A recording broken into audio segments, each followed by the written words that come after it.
Boa tarde, boa noite. Tudo bem, pessoal? Esperar as pessoas entrarem.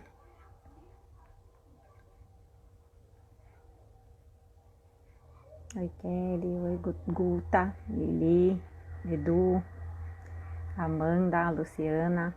Tudo bem? Esperando as pessoas entrarem por aqui. Oi, Lu. Marielle. Bem-vindas. Bom, vou me apresentar. Boa noite, Amanda. Oi, Guta. Vou me apresentar. Eu sou a Michele Prazeres. Eu sou mãe de aluno da Catavento e sou assessora da escola também para assuntos de comunicação. A escola Catavento é uma escola de educação infantil de linha socioconstrutivista que desde 1984 atua promovendo o desenvolvimento e o aprendizado das crianças por meio do brincar. Hoje a gente vai conversar sobre as contribuições da infectologia para a educação infantil pós-pandemia com o Marcelo Neubauer. Daqui a pouco o Marcelo deve entrar aqui. Marcelo, quando você entrar, dá um oizinho para mim, para eu saber que você já está aqui na live com a gente. A gente está todo mundo na expectativa, porque o governo do estado de São Paulo deve anunciar amanhã, eles anunciaram para amanhã, algumas medidas para o campo da educação, para a retomada das atividades presenciais nas escolas. Deixa eu ver, fiquei com a impressão de que o Marcelo entrou. Não, o Marcelo não está aqui ainda.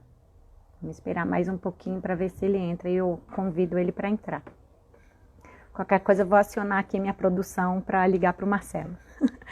Ele entrou. Já dei um oizinho aqui e vou chamar ele para participar da nossa conversa. Então, como eu dizia, a gente está na expectativa. Marcelo, eu te chamei aí se você puder aceitar. A gente está na expectativa porque amanhã o governo do estado de São Paulo deve anunciar medidas para o campo da educação, né? Boa noite, Marcelo. Você me ouve bem? Boa noite, eu escuto. Você me vê bem? Te vejo bem, te ouço super bem também. A sensação que eu tenho é que eu estou fora de enquadramento, ou é impressão minha só?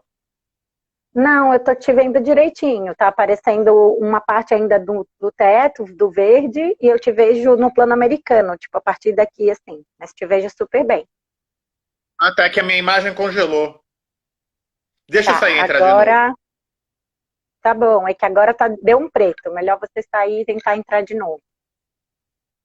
Bom, para quem tá aqui, já acompanhando a gente aqui pelo chat, a gente está na expectativa porque amanhã o governo Dória deve anunciar medidas para a educação. Como a gente sabe, né, a educação infantil tem muitas especificidades, entre elas o fato de a gente lidar com crianças muito pequenas que não necessariamente vão entender e respeitar as medidas de isolamento. Então, isso requer de nós uma preparação, né, para Agora, esse momento. Oi, Marcelo. tudo bem? Boa Legal. noite. Boa noite. Eu vou te apresentar, tá bom? E a gente já começa. Obrigada por você estar aqui com a gente hoje. O Marcelo, pessoal, é médico infectologista e acupunturista, formado com especializações pela Faculdade de Medicina da USP. Ele tem também MBA em Economia e Gestão de Saúde pela Unifesp e é executivo médico da indústria farmacêutica há mais de 15 anos. Então, Marcelo, para a gente é uma honra te receber, para a gente conversar aí sobre as contribuições da infectologia para a educação infantil pós-pandemia. E a primeira pergunta que eu queria te fazer é essa: dá para a gente falar num pós, Marcelo, assim, do ponto de vista epidemiológico, dá para a gente saber se vai voltar mesmo? Amanhã o governo Dória deve anunciar algumas medidas que devem valer tanto para a educação pública quanto para a privada. Mas dá para a gente ter certeza, com tanta antecedência, de que a gente vai voltar e de como a gente deve voltar? Obrigada de novo. Olha, boa noite, muito obrigado pela honra do convite. Eu tenho um carinho muito especial pela Escola Catavento, que foi a primeira escola da minha filha. Hoje ela já não tem idade mais para frequentar a Catavento, né? Mas ela passou anos muito felizes nessa escola. Eu tenho muito carinho por vocês. Olha, A epidemia um dia, ela não é. A epidemia, primeiro a gente não costuma dizer que a epidemia acaba. A gente costuma dizer que a epidemia ela é controlada. Hoje ainda é muito cedo para a gente falar alguma coisa em termos de controle. Eu tenho que ser muito sincero. São Paulo parecia que estava começando a reduzir o número de casos novos. Eu estou na cidade de São Paulo, tá? Há uma semana atrás, aí o pessoal meio que deu uma flexibilizada e o número de casos voltou a subir. E nos últimos dias, o número de casos novos dia a dia está muito instável. Então, hoje, assim, eu não conseguiria responder hoje se a gente vai começar a entrar na fase descendente da curva ou ainda não. Eu preciso de mais uns dias para avaliar isso. De toda forma, em algum momento a gente vai ter que voltar. E mais importante do que saber o quando voltar, eu acho que essa é uma decisão que vai ter que ser tomada em algum momento, mas não parece ser o momento agora. Eu diria que é o mais importante a gente saber o como a gente vai voltar. Então, essa volta ela precisa ser muito planejada, ela precisa ser muito bem pensada. O que tudo indica de conversas de bastidores que eu tenho escutado, salvo maior engano, o governador ele deve considerar o retorno das escolas infantis por último. Tá? Ele deve considerar por vários motivos. Primeiro, porque as crianças muito pequenas elas têm muita dificuldade de compreender a necessidade de isolamento social. Elas têm muita dificuldade, elas têm muita dificuldade em compreender a necessidade de a gente manter o distanciamento. As crianças tendem a ser muito afetuosas, elas tendem a ser muito próximas. Elas vão precisar ser muito bem treinadas para voltar. Principalmente aquela faixa, e aí os professores podem até palpitar melhor do que eu diria que vai dos 3 aos 5 anos, que é a faixa mais difícil da criança perceber e mais difícil da criança memorizar todos aqueles conceitos e todas aquelas atitudes que a gente vai ter que tomar no dia a dia, que até para nós adultos às vezes é muito difícil. É difícil. Ainda mais depois de tanto tempo de isolamento em que a gente está com, né, com o nosso afeto Sim. represado. Elas vão querer se encontrar e se abraçar e correr junto e brincar junto. Então, eu tenho uma série de questões para te fazer, Marcelo, mas uma delas é essa, né? Tem uma especificidade da educação infantil, né? Porque, assim, cada segmento, eu imagino que vai ter o seu grande desafio, né? Acho que as séries mais avançadas, por exemplo, que talvez tenham comprometido uma parte dos conteúdos, né, com as pessoas que vão prestar vestibular, os outros que estão mais na ponta dos segmentos, que estão fazendo a transição de segmento agora. Mas para a educação infantil tem a ver com essa coisa do corpo, né? A criança, ela vai ter muita dificuldade de obedecer alguma regra de isolamento. Nesse sentido, a gente já vê muitas famílias receosas de mandar os filhos para a escola, né? Nesse sentido, né? E eu sei que não é exatamente a tua área, porque isso vai vir como uma recomendação, né, das autoridades, digamos assim, mas o ideal para a gente era a gente ter uma volta que respeitasse, de alguma forma, isso com preparação, né?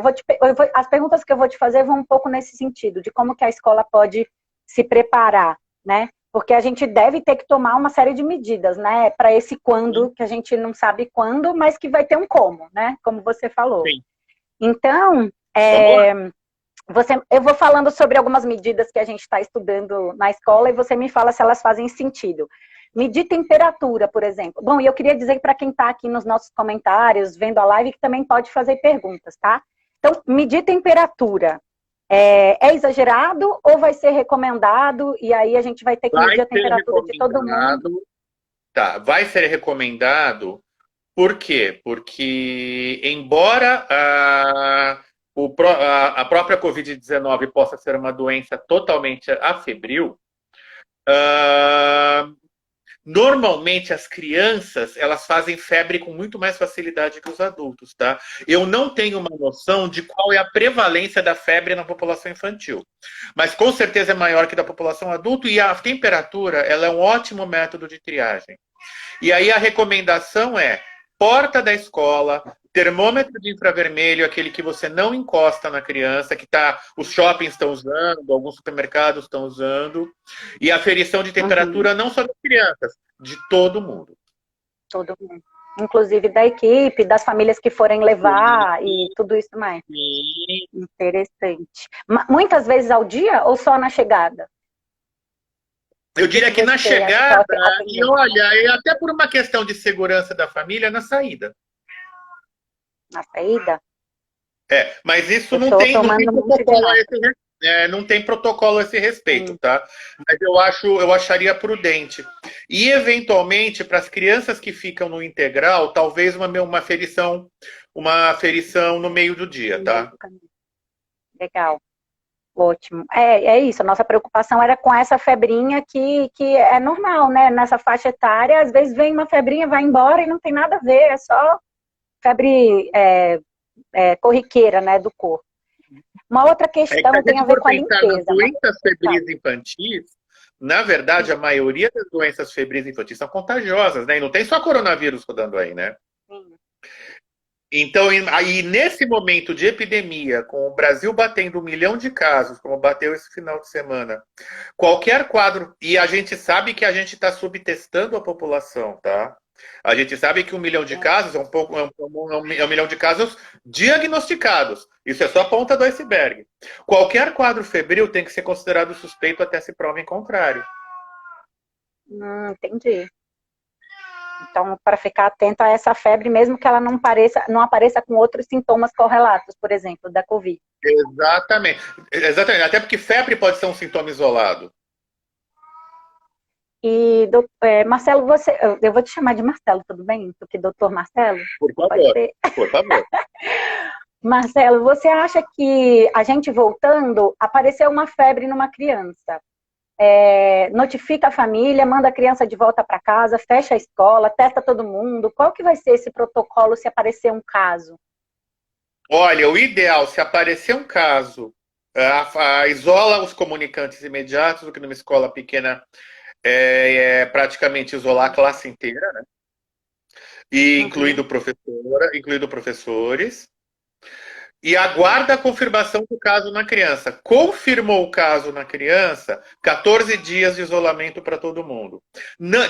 Afastou coronavírus na criança, acabou a febre. As crianças que estão bem podem voltar imediatamente. A outra criança sarou desse quadro viral, outro que ela teve, Também. ela pode voltar. A gente precisa lembrar outra coisa: essas crianças que têm muitas viroses de repetição na escola, quando elas foram retiradas do ambiente da escola, a quantidade de viroses nas casas reduziu drasticamente. Então, periga ter um efeito rebote. Agora, periga ter um efeito Sim. rebote. É mera conjectura, tá? Mas é assim, é Sim. algo que pode eventualmente acontecer. Principalmente essas crianças que estão há mais, sei lá, 4 meses sem ter contato com agentes estranhos, vai juntar todo mundo, pode acontecer alguns surtinhos nas escolas, a gente sabe disso. No mundo das mães e pais e cuidadores de crianças pequenas, a gente chama de escolite. Vai para a escola, pega escolite. Exatamente, É isso aí, exatamente. né? Marcela, a gente tem uma pergunta aqui, Ribeiro Ruoco. O encaminhamento seria, então, tem febre mínima, não ter nenhum tipo de convívio social, é isso? Na verdade é assim, na vigência de uma epidemia, qualquer caso suspeito precisa ficar isolado. Então é assim, hoje febre, independente da faixa etária, é caso suspeito. E a orientação é isolamento. Não adianta nada você, por exemplo, você ser afastado do. Para quem está trabalhando em regime integral, que não conseguiu se afastar por características profissionais. Sei lá, por exemplo, uma pessoa que trabalha numa farmácia.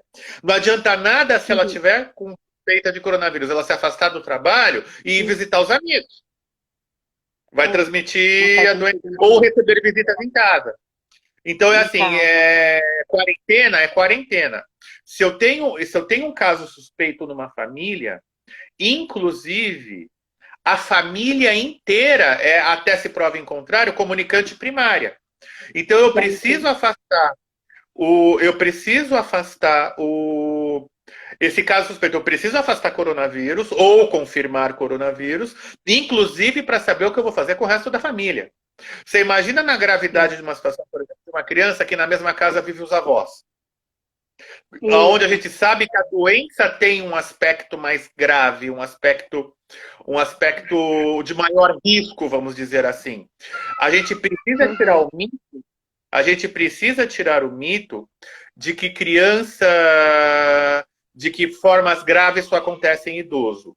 Nos idosos acontecem formas mais graves, com maior chance, mas idosos também têm quadros leves, idosos também têm quadros assintomáticos. E do mesmo jeito que, embora seja muito mais raro, crianças também fazem quadros graves, tá? Só que é incomparavelmente mais raro do que no adulto, tá? É muito mais raro. As mortes por crianças no mundo ainda são excepcionais, graças ao bom Deus. Ainda bem. Vamos voltar para as nossas dúvidas, então. Obrigada, Marcelo. Ó, além da limpeza do chão e de desinfetar as superfícies, é importante pulverizar os ambientes? Ou a escola pode virar um ambiente que a gente está tentando fazer essa limpeza a todo custo, mas que não vai garantir segurança, por exemplo? Mais do que pulverizar os ambientes, abrir os ambientes, janelas abertas. Ventilar. Assim, pulverizar pode deixar o ambiente tóxico ou não tem esse perigo? Dependendo do que você pulverizar, sim, são crianças pequenas, têm saúde mais frágil, né? A gente inclusive, não há uma recomendação formal a esse respeito, a não ser em situações muito, muito, muito particulares. Normalmente, os trabalhos de pulverização são seguidos de um tempo com o ambiente fechado e depois de uma ventilação do ambiente. Talvez pudesse ser algo a ser pensado no caso, por exemplo, eu ter que decretar um lockdown na escola porque eu tive alguns casos. Fazer uma limpeza do ambiente antes de trazer todo mundo de volta. Agora, seria exagero pensar nisso diariamente, né? Diariamente, pulverizar a escola, exagero. Uma limpeza rigorosa de superfícies, uma limpeza rigorosa de objetos, uma limpeza rigorosa da sala, com certeza não é exagero. Pulverização é meio, eu confesso, é meio over. Lembrando que, assim, a gente tem que lembrar que agora que nós estamos... Esse inverno está muito michuruca aqui em São Paulo, né? Mas... se a gente for pensar em que eventualmente vem uma onda de frio aí para as próximas semanas, é muito mais importante manter o ambiente aberto e ventilado e as crianças agasalhadas do que fechar o ambiente. As doenças respiratórias, elas não se espalham por causa do frio.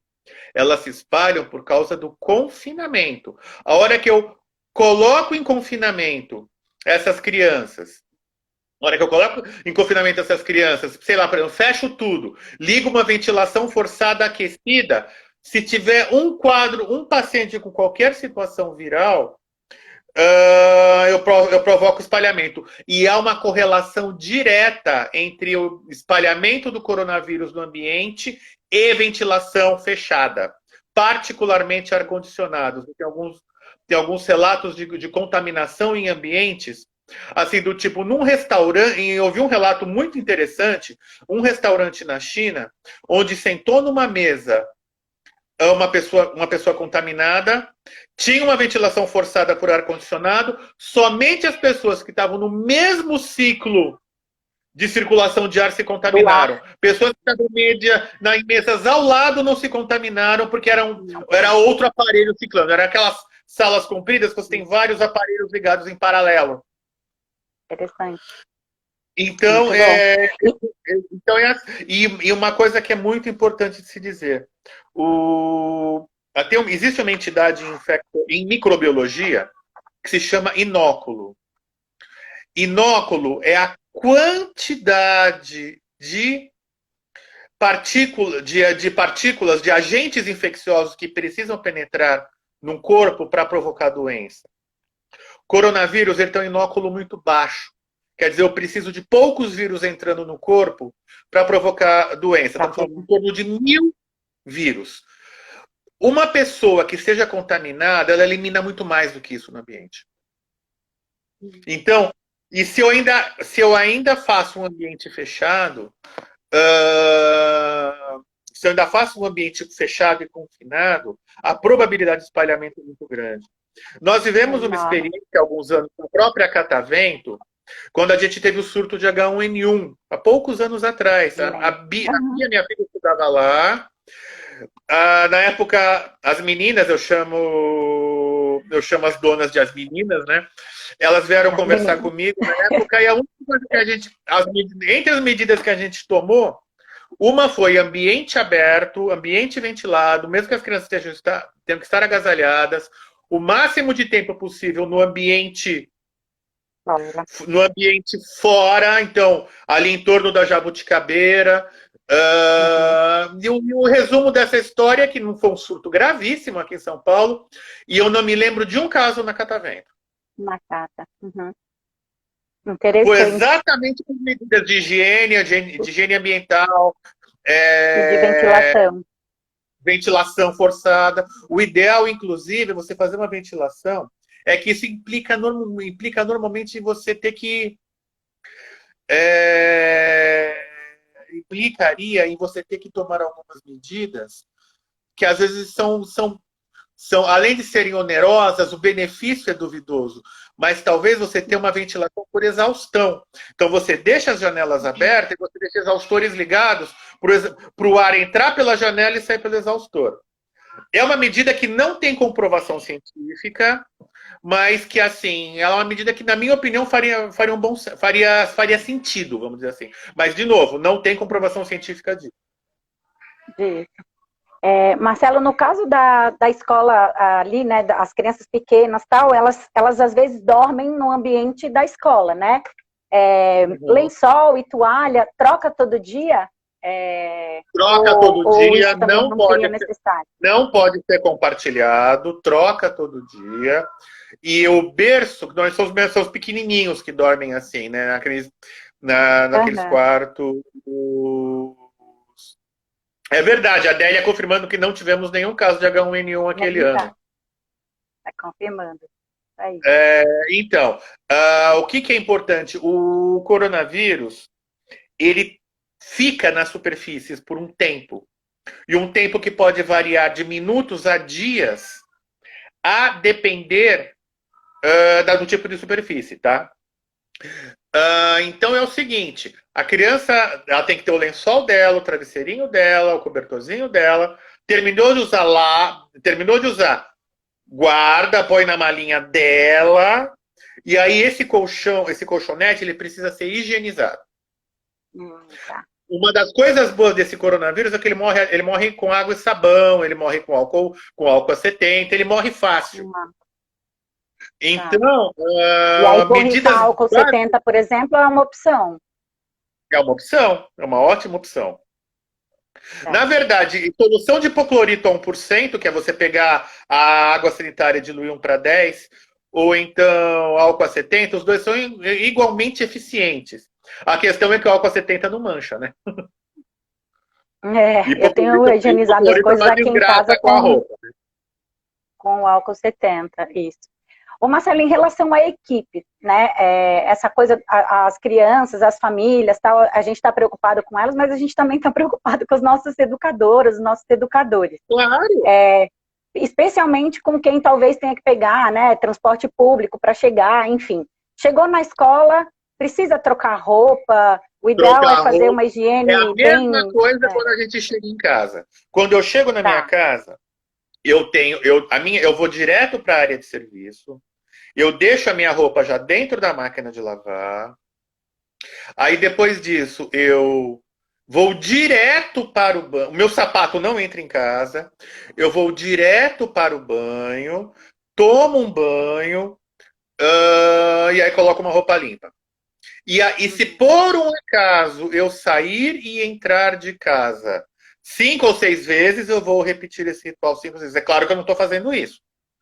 Mas é assim, eu faria isso quantas vezes por dia fosse necessário. Essa medida, isoladamente, ela é muito importante. Tá, porque na roupa o bichinho fica, né? Sim. Ele fica na roupa grudado. Familiares que vão levar as crianças e que às vezes querem entrar tal. Enquanto a gente não considerar o termo que você usou, né? Essa pandemia controlada, o ideal é não entrar ninguém na escola, só as crianças e as educadoras? Sim. O ideal é assim, reunião de pais, fazer por Skype, por Remotamente. é, minimizar a circulação. É claro que vão ter situações eventuais, sei lá, quebrou alguma coisa. Eu preciso chamar sei lá, estourou um cano, eu preciso chamar um encanador. Esse encanador, ele para entrar na escola, ele tem que ter temperatura ferida, tem que usar máscara, tem que evitar o mínimo contato com qualquer pessoa da escola. Uh, saiu da escola, o ambiente onde ele permaneceu precisa ser higienizado. Tá. Alguém O perguntou ambiente aqui o todo spray de álcool nas mãos na entrada e na saída. entendi. Com certeza. Com certeza. Esse é Gente, obrigatório, né? sim, obrigatório. Aferição de temperatura e álcool nas mãos. O álcool gel, gente, ele não substitui a lavagem de mãos. Ele complementa. Durante o decorrer das atividades, o ideal é a lavagem de mão. Por quê? Até porque as crianças têm a pele sensível. E mesmo o álcool gel de muito boa qualidade, com hidratante e tal, vai acabar irritando a pele delas. Então, o ideal é lavagem de mãos com sabonete, preferencialmente um sabonete de boa qualidade, glicerinado ou com hidratante. Tem umas marcas bem famosas aí, os pais conhecem provavelmente tão bem ou melhor do que eu. E Sim. o álcool gel para essas situações mais pontuais, do tipo entrada na escola. Spray nas roupas, não faz muito sentido. Até Não porque resolve. esse álcool vai evaporar e as crianças vão inalar esse álcool, tá? E a gente não sabe o malefício que isso pode ter a longo prazo. Sem lembrar de outra Sim. coisa, álcool é uma substância inflamável. Eu já vi situações de pessoas que passaram álcool gel na mão, foram mexer na cozinha, no fogão e fizeram queimaduras em luva, bastante Gravíssimo. graves, bastante Uhum. graves. Então é assim, a gente precisa lembrar que o álcool gel, por mais que ele seja benéfico, eu não discuto os benefícios dele, ele não é inócuo. Então, o ideal, o spray na roupa não tem um benefício claro, e eu acho que coloca as crianças no risco de inalar esse vapor de álcool gel. E a gente não sabe. Uhum. A gente sabe que se a gente pensar que se elas inalarem esse vapor, é como se elas estivessem bebendo. E a gente não sabe o malefício que isso pode ter a longo prazo. E é mais do que sabido que a criança ela é mais sensível ao álcool do que o adulto. A proibição a proibição de menores de 18 anos não consumirem bebidas alcoólicas não é à toa. Não é à É, toa. não é nem só a questão comportamental, é uma questão biológica, inclusive. Legal. Bom, Marcelo, alguém falou, acho que foi a própria Miriam e a Adélia comentaram aqui a coisa do avental. Avental resolve? Se a gente fizer um avental de TNT, por exemplo, a pessoa tem que entrar na escola, um prestador de serviço, como você falou, ou uma pessoa da família que foi, sei lá, uma criança se machucou, tem que entrar o pai, a mãe. Avental de TNT ou de qualquer material descartável. Resolve a história da roupa? Ou o melhor mesmo Para é coisas deixar? pontuais, sim. Pro dia, olha, sim, resolve. Resolve bem, inclusive para o staff da escola. Oi? Para o staff, inclusive para o staff da escola. Ah, pro Cortou? staff da escola. Para os funcionários, para os educadores. Resolve, ajuda bastante. Inclusive, touca de TNT para o cabelo. Cabelo também pega, é? Imagina quem tem cabelo comprido, né? Sim, Quem tem cabelo muito comprido. grande. Ou como, por exemplo, a minha filha, que está sem cortar o cabelo já há alguns meses e tem cabelo afro. Uhum, Que ainda tem uma dificuldade para lavagem e tudo. Então, é sim, assim, eu acho que é uma coisa a ser pensada. sim, a coisa do avental, né? A Lulu está perguntando aqui, vai ser necessário ter um banheiro, vestiário logo na entrada? Se não for possível ter um logo na entrada, porque às vezes isso não dá, essa rota entre o. Eu separaria aquele banheiro, que eu imagino que ele exista, que fica no cantinho do lado esquerdo, que é um banheiro que as Sim, crianças sim. maiores usam, só para isso, e o trajeto da porta da rua para aquele banheiro ser limitado. Se tiver como colocar. É que não é o caso de ser um banheiro químico, né? Porque você não precisa do assento sanitário. Mas se você tiver como fazer, improvisar um Uma lavatório, cabinezinha. uma cabinezinha na entrada, eu acho uma coisa que pode ser pensada. Lembrando que você ainda tem o problema de gerar fila, né? Fila de gente entrando e saindo. Então isso também Sim. precisa ser otimizado, né? Nos horários de entrada e saída, tem que organizar o distanciamento dessa possível fila, né?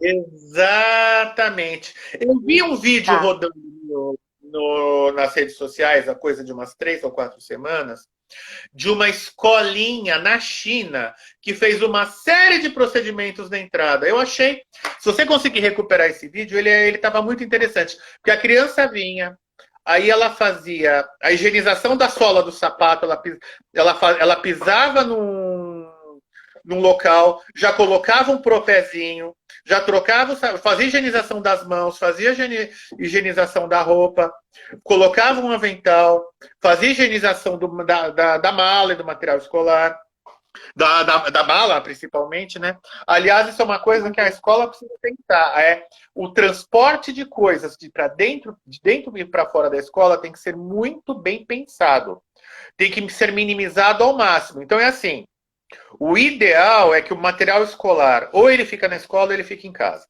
Não fica tendo trânsito de material escolar, tá?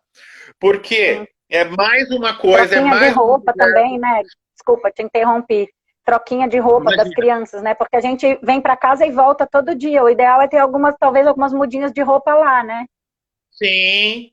Eventualmente, uma coisa que pode ser feita, na segunda-feira, manda mudinha de roupa para a semana inteira, e a criança chega de manhã, ela troca de roupa e vai embora com essa roupa para casa. Uhum. É uma medida, né? A Lulu está perguntando se as crianças vão ter que ficar de máscara e trocar a cada 2 horas dentro da escola. Então, só as crianças, as Existe educadoras para a também. criança Existe uma recomendação específica para uso de máscara em crianças, e eu vou ficar devendo, que eu não me lembro de cabeça, mas abaixo de uma determinada idade, a máscara ela é contraindicada. Por quê?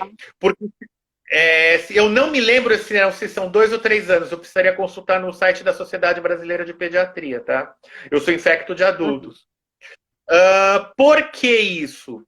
Porque uma criança pequena ela não tem maturidade caso ela vomite de conseguir tirar a 2 anos, máscara a tempo e evitar uma broncoaspiração. tá? Eu estou E vendo aí aqui no você site pode. da Você previne Sociedade Brasileira de você, Pediatria. você previne o coronavírus e acaba tendo o risco de da criança fazer uma pneumonia aspirativa, que seria um péssimo negócio.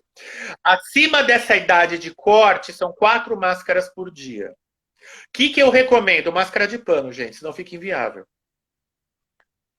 É, Eu me lembro claramente fica que abaixo de inviável 2 não financeiramente pode. e para o planeta.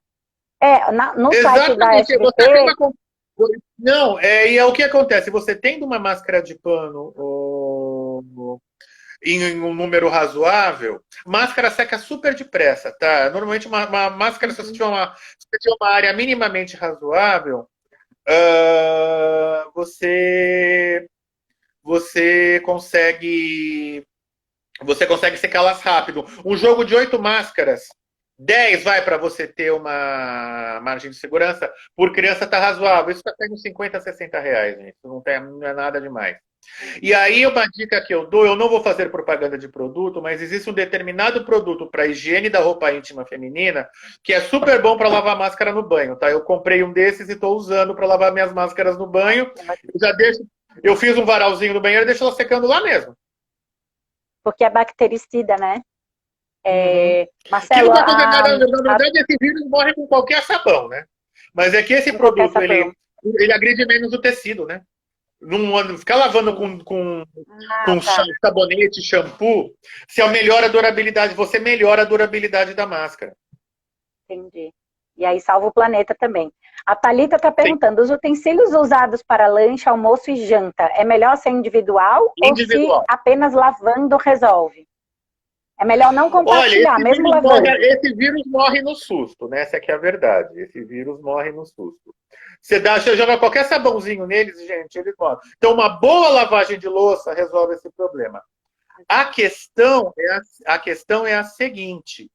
A questão é que é muito complicado. Eu me lembro, eu tenho várias fotos na Catavento da minha filha roubando comida do prato do coleguinha, tá? Isso vai ser motivo Compartilha. de atenção. Isso vai ter que ser motivo de atenção o tempo todo. Sim. Eles Como compartilham, teve existe aquela questão de socializar o lanche. Isso vai ser muito isso. complicado. Isso é uma coisa que não tem resposta certa, tá, gente? Não tem resposta certa para isso. Sim, talvez a gente tenha que ir experimentando mesmo algumas soluções, né, e vendo. Teve uma pergunta bem no comecinho da nossa conversa que era um pouco do que a gente já tinha falado, né, como que a gente coloca essas regras para crianças tão pequenas? E agora a Helena falou aqui, né, quando a criança não aceita usar máscara de jeito nenhum, que 2 anos e 3 meses não coloca máscara nem a pau. Não usa Se e eu não não me deixa. engano, eu preciso confirmar essa informação. Ah, ah, depois me lembra de responder essa pergunta da Luciana Morelli, tá? Sobre Da teste luz. rápido. Mas o que acontece? Se eu não me engano, o corte da Sociedade Brasileira de Pediatria são 3 anos. Se eu não me engano, salvo o maior engano. Agora, é uma questão que às vezes, não tem, não pode ter discussão. Tá? Às vezes também é assim, quem que é o adulto da relação, né? Isso é muito importante, mas se eu não me engano, o corte é 3 anos, tá? Eu não tenho certeza. Essa informação precisa Eu confirmar. pesquisei aqui, eu dei uma Abaixo de bugada e 2, achei que com eram 2 certeza. anos. É. Abaixo de 2, com certeza não pode usar máscara, não é recomendável. E, Luciana, essa questão do teste rápido. Os testes rápidos, eles são muito pouco confiáveis, tá? O teste rápido, quando ele dá positivo, ele é extremamente confiável. Quando ele dá negativo, ele falha, dependendo da procedência dos testes, em até 70% das vezes. Quer dizer, se tira no caro coroa, é beleza. A maioria dos testes que a gente vê tem uma índice de falha de em torno de 40%, tá? Mas a gente vê índices de falha de até 70%. O que a gente recomenda? E além de tudo, o teste rápido, a indicação de uso do teste rápido é a partir do 9º dia de sintoma ou do 12º dia de contato com o caso suspeito. Se você pensar que um contato assintomático pode retornar com 14 dias, não faz muito sentido fazer o teste rápido para quem não tem sintoma. O teste rápido. O que eu acho que é muito mais importante recomendar a Edna confirmou, são 2 anos. Obrigado, Edna. 2 anos. Uhum. O que eu acho que é muito mais importante é, se houver qualquer sintoma, procurar o pediatra da criança, se for um dos adultos, procurar assistência médica. E aí sim, se houver sintomas, aí vale testar por razões epidemiológicas. Porque aí, se eu tenho sintoma e eu tenho um caso, e o caso é positivo, eu tenho que deixar todos os comunicantes em alerta. Porque aí os comunicantes são aquilo que a gente chama de comunicantes primários. Pô, Marcelo, mas para voltar, se a gente tiver que voltar mesmo em agosto, né? Para voltar, você recomenda uma testagem em massa de todo mundo antes de voltar? Olha, o problema é conseguir fazer o teste, né? Mas eu recomendo. Algumas empresas estão fazendo isso, tá? Algumas empresas, para pensar no retorno, o que elas estão. O que eu estou vendo algumas empresas fazerem, tá? Testagem, e aí volta primeiro quem está positivo.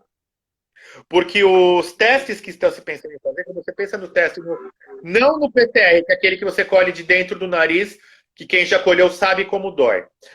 Mas o exame de sangue mesmo, o chamado teste sorológico. O teste sorológico positivo indica que você está imune, então você está protegido contra a doença.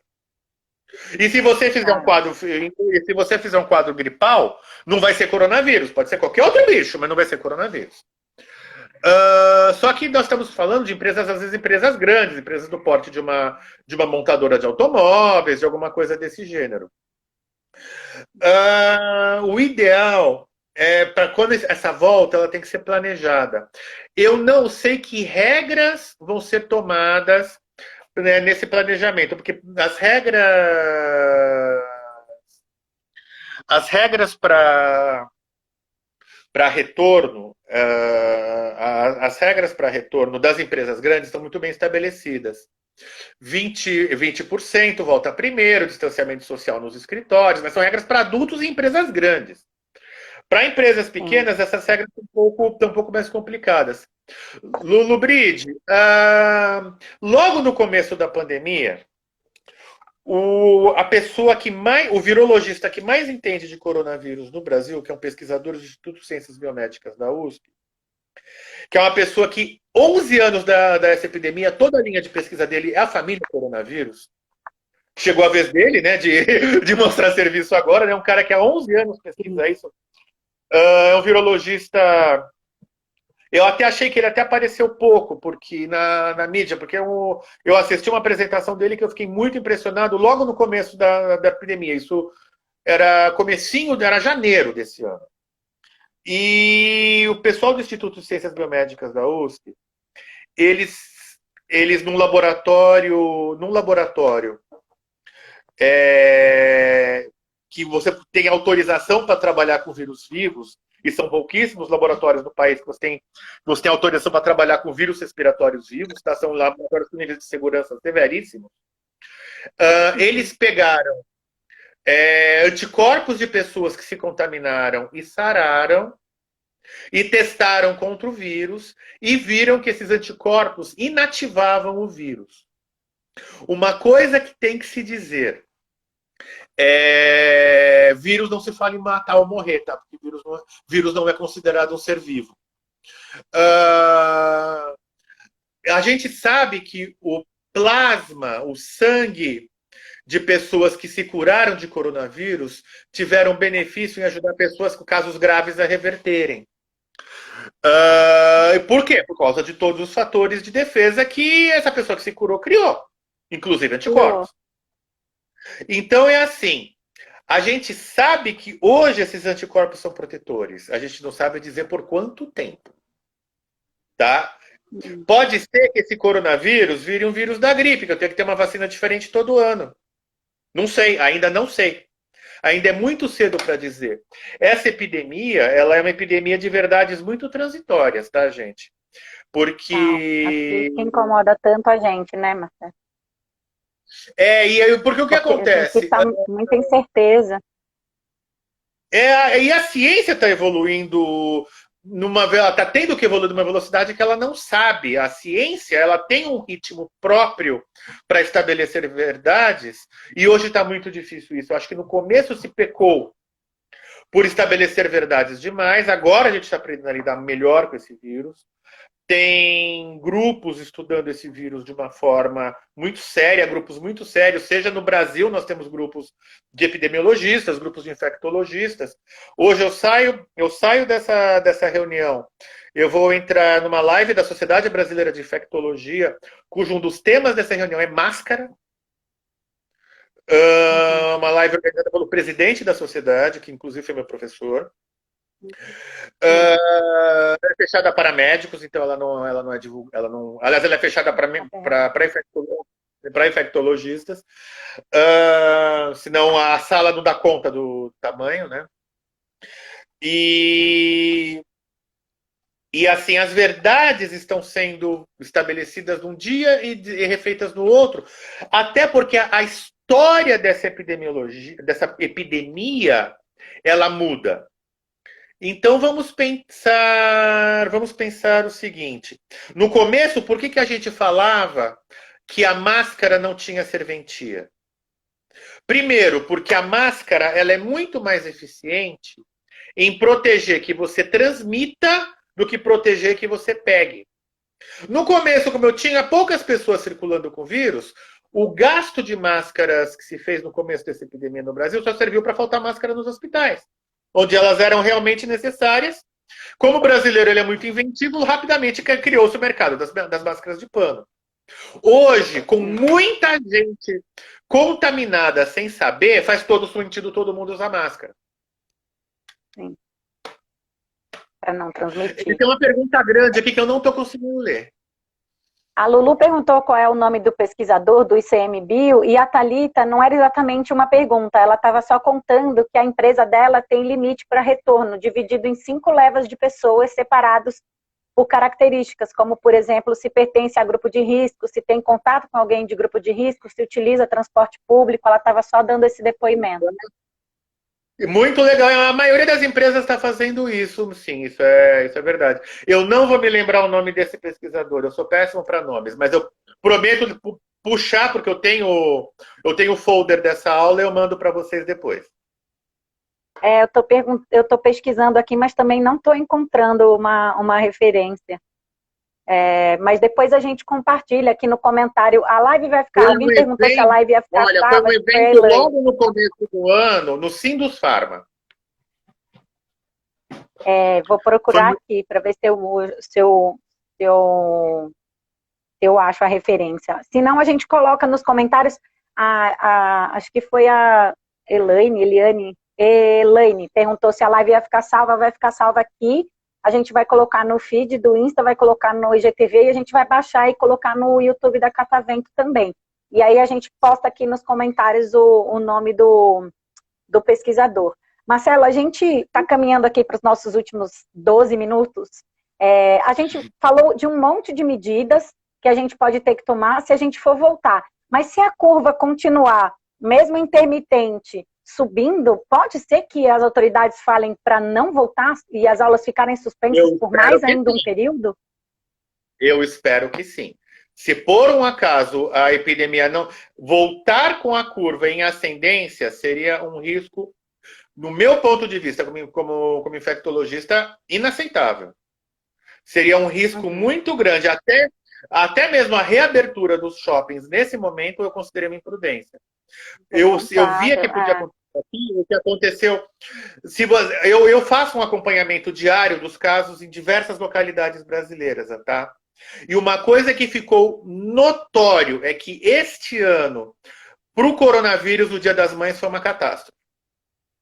É impressionante a quantidade de casos em todas as localidades brasileiras de uma semana a 10 dias após o Dia das Mães. Picos em todas as localidades que eu li. Em quase todos os estados do país, em muitas cidades, você viu um pico. O Dia das Mães foi por volta do dia 10, você viu um pico ali entre dia 20 e dia 22 de maio, mais ou menos. Por quê? Porque as pessoas não respeitaram o isolamento, se encontraram. Saíram para comprar coisa. Saíram para comprar coisa, foram visitar as mães. E aí excedeu. Em algumas localidades brasileiras foi muito interessante que a curva vinha num patamar, teve o pico do Dia das Mães, aí a curva não voltou para o patamar de base, ela já voltou num patamar mais alto de casos novos. Alto, claro. Sim. E eu acho que tem uma perversidade na temporalidade dessa doença, né, Marcela? Porque o reflexo desse comportamento irresponsável só aparece 15, 20 dias depois, né? Exatamente. A gente viu isso acontecer em Santa Catarina quando reabriu o comércio lá. Santa Catarina, me lembro de um vídeo que me deixou chocado, das pessoas entrando em shopping com banda de música, todo mundo aglomerado e tal. Eu olhei os dados uma semana depois, pico em várias localidades de Santa Catarina. Inclusive na cidade de onde eu tinha visto esse shopping. Sim. Marcelo, a Gisele perguntou aqui no nosso chat se conjuntivite é um sintoma de Covid. Não é um sintoma frequente, mas não é um sintoma que possa ser descartado. Esse vírus, ele tem muitos sintomas aberrantes, tá? O mais clássico é a famosa perda de olfato e paladar, que é uma coisa absolutamente aberrante. E assim, a perda de olfato pode persistir por muito tempo depois da pessoa ter curada, tá? Uau. Não precisa retornar o olfato para a pessoa ser considerada curada. Ela já está clinicamente curada e o olfato permanece, porque o vírus ataca diretamente as células nervosas do epitélio respiratório. Conjuntivite não é um sintoma frequente, mas pode aparecer. A gente viu coisas como dor abdominal, febre isolada, só tosse, só falta de ar, febre com tosse e falta de ar, que é a tríade clássica. Então, hoje, qualquer sintoma infeccioso viral, ele precisa ser encarado como caso suspeito até se prove em contrário. Não, maravilhoso. Marcelo, você acha que a gente, além de cuidar desses sintomas e ter essas medidas, a gente quer conversar com vários especialistas aqui nas lives da Catavento, a gente quer falar com alguém sobre saúde mental também. As crianças vão voltar precisando de apoio nessa área também, né, Marcelo? Você não acha? Eu não tenho a menor dúvida disso. Um psiquiatra conhecido meu, ele fala que essa pandemia não deixou ninguém louco, mas fez a loucura das pessoas aflorarem, né? Essa é que é a verdade. Então é assim, a saúde mental é um problema grave, é um problema sério para as crianças, para os adultos. Existem grupos inclusive eu dou suporte técnico para um grupo de psicólogos que está atendendo voluntariamente brasileiros que estão em confinamento, principalmente fora do Brasil. Muitos brasileiros que às vezes ficaram retidos, não conseguiram voltar. Uhum. É um grupo que já atendeu brasileiros em mais de acho que em dezenas de países. E, aliás, aí fica a propaganda Psicólogos Brasileiros Online, deixa eu fazer uma propaganda deles, porque eles estão fazendo um trabalho muito bacana. Claro. Pode procurar a lista deles, que é bem legal. Vai precisar de suporte. Assim, o que eu tenho mais visto é suporte para pessoas individualmente, terapia de casal para muita gente. Estou vendo muito relacionamento balançar. Estou vendo alguns relacionamentos, inclusive, se fortalecerem muito, por outro lado, tenho visto isso também. Vai precisar de suporte para as crianças. Eu acho que você tem a depressão do confinamento e a ansiedade do pós-confinamento como grandes coisas. Que podem acontecer, mas eu não quero aprofundar muito, porque essa não é a minha praia. Claro. A gente vai buscar conversar com alguém, talvez a gente peça até uma indicação. O Edu estava perguntando se seria o doutor Luiz Gustavo Bentim Góes, do ICB USP, que é esse doutor que você falou. Isso. Não. É esse? Eu então, acho já tá que postado aqui nos nossos comentários. Ciências... A Adélia está perguntando. Diga. Deu uma cortada, eu perdi o que você falou. Não, eu ia dizer que a Adélia está perguntando se a Ana Lúcia é coordenadora desse projeto. Que você está mencionando. E aí a gente pode convidar ela. Marcelo, a gente vai precisar encerrar. Eu queria que você deixasse, sei lá, uma mensagem final. Foi tão boa a nossa conversa. Nossa, vários pontos que eu acho que, claro, cabe, né, aprofundamento. Acho que tem um monte de conversa para fazer, mas acho que ajudou bastante a gente a ter algumas pistas, assim, do que pode ser um plano de retomada, se a gente tiver que voltar. Olha, eu queria agradecer o convite, eu queria dizer que eu me senti muito honrado pelo convite, por ter sido lembrado pelas meninas, como eu costumo dizer, pela Adélia e pela Miriam. Eu tenho um carinho muito especial por essa escola. Minha filha ficou nessa escola de 1 a 5 anos de idade. Tenho um carinho. Ela tem boas recordações dessa escola, eu tenho ótimas lembranças também. Querer que a gente está à disposição. Se for necessário depois mandar algumas perguntas, a gente responde nos comentários, tá? E quando quiser a gente volta a conversar. Muito, muito obrigada, Marcela. Uma boa noite para você. Pessoal, eu vou salvar a live aqui no nosso Insta e vai estar amanhã no nosso YouTube. Muito obrigada por vocês acompanharem. Obrigada pelas perguntas, pela participação. Um beijão. Boa noite, Obrigado, Marcela. Gente. Uma boa noite. Tchau, tchau. Tchau.